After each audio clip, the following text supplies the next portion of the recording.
Oh, thank you for watching this video. In this video, I'm going to talk about how to handle inventory quantity adjustment in QuickBooks Online. So this is part 7 of our inventory video. All right, let's get started. I'm going to go to QuickBooks Online now. Okay, so I'm on QuickBooks Online, my demo account. So I'm going to go to product and services page. So from here, from sales, I'm just going to product and services page. Okay, so now I'm just gonna filter this page. I want to see the negative items first. Just click the quantity at hand, the negative will. So okay, so in this case, you got the first one. You have a negative 47.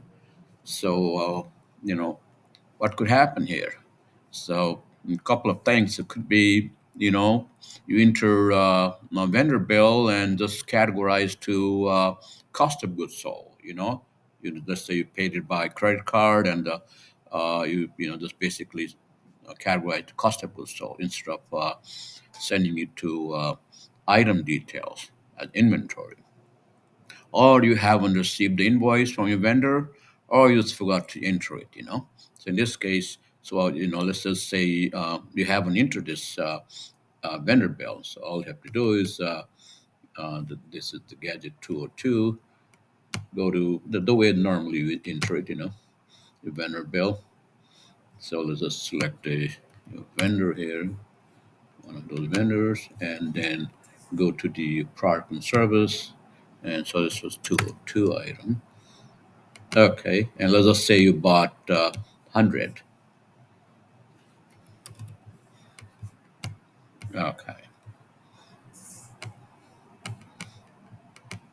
okay, and just save it. So now that one's gone. You should probably see positive quantity now on hand now. As you can see, it's positive 53 now. So if we fix that one, so that's how you have to fix. If there's a negative ones, you have to come down here and you know check on a regular basis. Uh, if there's some negative. So that's the first thing you want to do.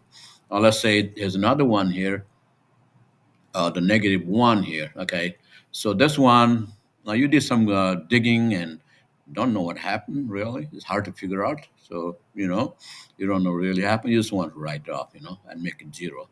So just go to edit and see negative one here, and just select adjust quantity.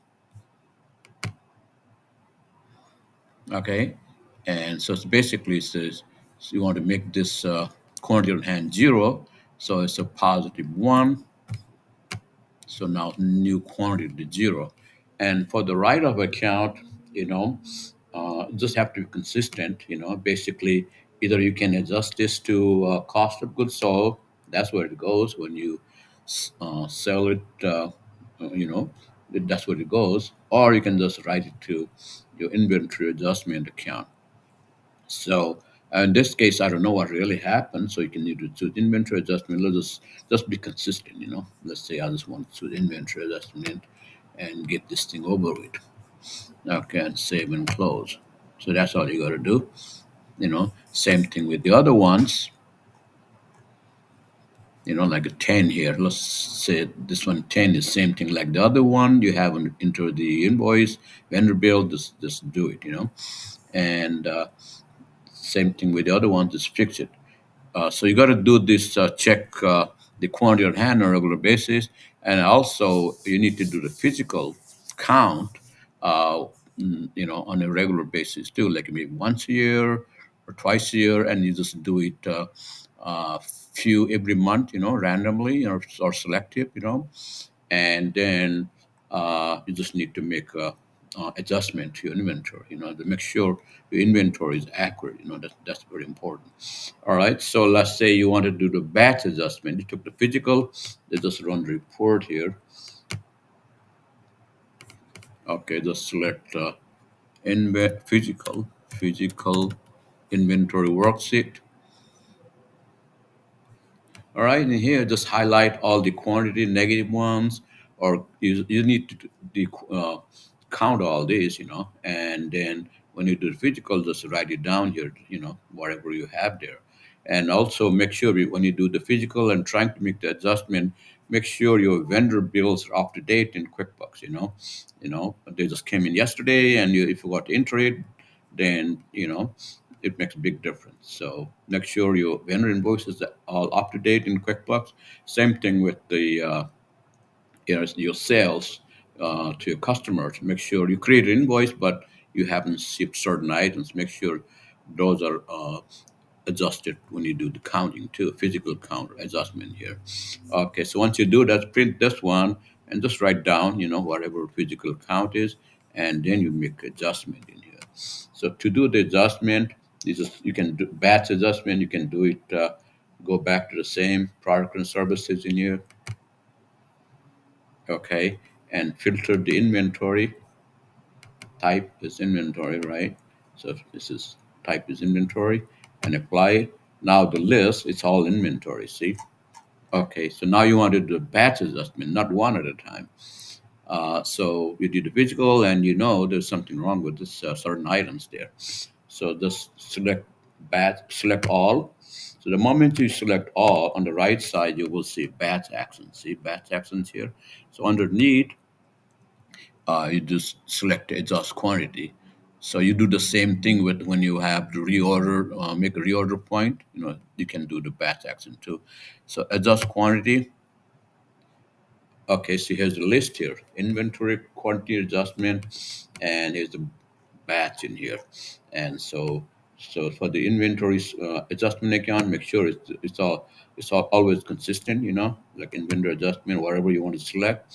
And now in this one, let's just say uh, you want to make the quantity on hand zero, right? So it's a negative one, so you put the quantity is positive 10.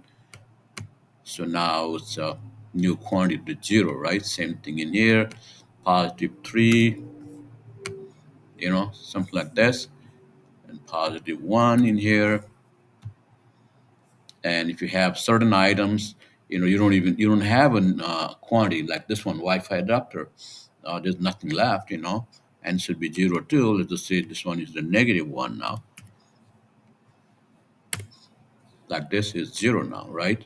And then just save and close. So you got to do the other things to do the physical count. But this is how you have to do it, if you want to do the batch actions, so you know what I'm talking about now. Just save it, and you're done. Now you won't see the negative quantities on top here, so you don't have too many here. See, you got to do all the adjustments here. All right, so that's the focus of this video. Hope this video is helpful to you, and thanks for watching. And be sure to subscribe to our YouTube channel. I've been doing this for over 10 years now. Thank you again. Bye.